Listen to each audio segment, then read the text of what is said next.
Okay, so we're talking about micro and small business. This is the world that we live in. So 0 to 8 figures. And 8 figures doesn't have to stop at 10 million. 8 figures is still 20, 30, 40. But I mean, really, we're in Simcoe County. We're talking probably 95% of businesses here. If you're 0 to 8 figures, how to budget for marketing without wasting a dollar. So we have a rule of thumb that we've been taught. We did not make it up. What is it? 5, 10, 15 rule. Yeah. Really easy to understand. Take our annual gross revenue, we allocate a percentage of that to marketing. So 5% of annual gross revenue dedicated to marketing will maintain that existing revenue within the business. Yeah, and avoid attrition. Stay with inflation. Yeah, just along the line. Get into the 10% range is where we're gonna start to see growth happen. And then 15% or more, that's just like getting out of a 40 horsepower boat into a 150 Merc and then hitting it down, right? So not the best, not a strategy that all businesses will take. Need to be geared for it, need to be set up for it, need to be able to handle that amount of growth and need to have the cash flow as well for it. So typically not something we come across very often. We're doing it in our business, not for every business, but a nice 10%, you're gonna see growth year over year. Yeah, and so let's talk about that. If you're doing $1 million a year, 5% is 50K a year. To maintain that, 10% is 100K a year, 15% is 150K. So now you have the numbers. And what do we do with this? Why is this so necessary? Sean and I like using the example of having a party, right? If you're having a party, you need to start promoting that party way before you have the party. And you need to invite a certain amount of people to it. If you're expecting 100 people to come, you should probably invite 1,000 people. Maybe 2,000 or 3,000 people if it's your very first party. If you don't have a reputation for having good parties yet, and no one knows you, and no one trusts you, maybe invite 4,000 or 5,000 people to get your 100, right? You need this certain amount of numbers. So let's start off with that first. That's visibility. So that's where you're putting a lot of this spend, is letting people know that you exist, because they don't know. Even us, branding as much as we have, the amount of ads that we put out, the thousands of emails that we send out a month, still probably 95, 6, 7, 8% of Simcoe County does not know we exist. And hearing that from a marketing company, I hope that really sinks deep. So you want attention before sales. Okay, so that's where you're spending a lot of this on, is just getting attention. I do want to preface this with, if you have an outstanding offer, and I mean an offer, the powers that be, Hermosi V and Russell Brunson, the guys I always talk about, they say you would be stupid to say no to this offer. So if your offer is that good, you don't need visibility before putting that offer out there. If you do have visibility before putting that offer out there, you'll get even more conversions. But if your offer is so good, I need to stop in my tracks and buy it, and it's guaranteed and zero risk, you don't need that visibility. But we haven't come across a single business out of like 1,500 consultations at this point that has an offer that is outstanding, not one. So if you don't have an offer, then you throw out that methodology out the window. And now you have to play the visibility game, building up trust.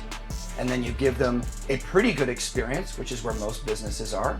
Maybe stand out from 1 or 2 things, and then they tell people, and then you keep marketing, and then you get more sales, and then they tell people, and that's the long-term strategy.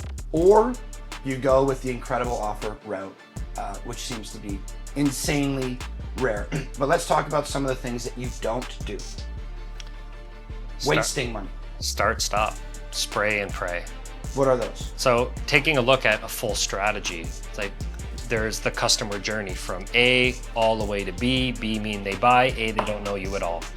So when we're putting together a strategy, it encompasses a certain amount of tools that focus on key areas within that journey. What we see often is the wrong tool for the wrong job, or just using a component of one thing and a component of another. So that could be, just doing a billboard and then some meta ads. That could be just being on a bus around town and then just doing Google display ads. If we don't have our website dialed in, we don't have our SEO dialed in. So there's all of that component that there are, like building a deck, right? There's just, you need a level, you need a hammer, you need a nails, you need some help, you need a leverage, you need a crowbar. You need wood. You need wood. Yeah. right? So if you don't have the necessary components, then you're just kind of spraying and praying. There's not a strategy that's involved of that. You're throwing up a prayer and you're hoping that something's going to stick. Yeah. And it's not the right tool for the right job. Yeah, and that's where we see most marketing is it's so nerve-wracking to spend that first $1,500, $2,500, $3,500 a month, whatever it is, that money is so meaningful to you. And if that is true, and it's true for most people, then just ask a few questions before you start doing meta ads on your own. Like, we're a marketing company and I hate Meta Business Suite. It's nasty. It's so nasty that we integrated it into our CRM, which is a much more seamless process, which is go high level. For anybody doing their own ads out there, get yourself a CRM that you can add that plugin to it so you don't have to deal with the nastiness of Meta Business Suite. But for the people who can't afford a marketing strategy yet, what should you be doing? Because you really can't get into the marketing world with less than $1,000 monthly spend. Even that, our average client is between $2,500 and $2,900 a month. We have clients that go all the way up to $10K a month for multiple year campaigns. All of our clients are multiple year. But $1,000 can't get you a strategy. So you do one thing, like email campaigns, setting out automatic emails. You have $300 to $500 a month on that, just that, and do that really well. Or you spend your time making content, just that. Or you do ads, but just that, because you can't spend it. So ultimately at the beginning of the stage, if you don't have the financial resources to spend, you only have your own personal resources, which is time and energy. So if you could just get started with one thing and put the effort in and not try multiple things, you're gonna get better at that one thing quickly, and then you're gonna start to generate some revenue. And then as soon as possible, you either do in-house marketing, full strategy, or you third party it. In the world of small business, 9 out of 10 times you're gonna third party it because it's just too expensive to have a $70,000 a year marketer working inside your business. And if you have a $30,000 a year marketer, they're just not good at what they do. So I wouldn't risk it. I would much rather hire a team and spend 30 or 40. Picking our average client, $2,800, that's like $30-something thousand a year for an expert team of sometimes anywhere between 10 and 25 people dealing on one campaign, rather than hiring one marketer inside your team for 30 or 40K a year, which is a very low value marketer.